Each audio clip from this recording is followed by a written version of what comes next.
Al grido di casa, diritti e dignità sono scesi in piazza gli attivisti di Unione Popolare, il movimento capitanato alle scorse elezioni da Luigi De Magistris. Caro bollette e stop agli sfratti, le priorità. Noi diciamo che nessuno deve essere lasciato per strada per morosità incolpevole, quindi protocollo antisfratti deve essere applicato. Diciamo no all'aumento delle spese condominiali forsennate, c'è bisogno di misure concrete per sostenere le famiglie che non ce la fanno, perché non è colpa loro se c'è questa crisi in alcun modo.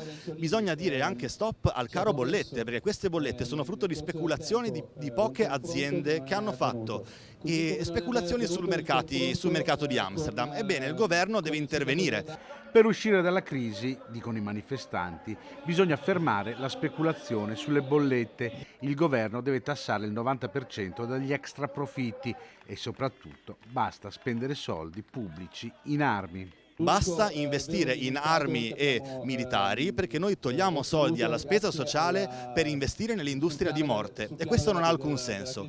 Tutto aumenta, non arriviamo a fine mese e l'unica cosa che non aumenta sono i nostri salari e le nostre pensioni. C'è bisogno invece di introdurre un salario minimo e di aumentare le pensioni, perché così tutti quanti assieme si riesca a arrivare a fine mese e vogliamo una vita degna.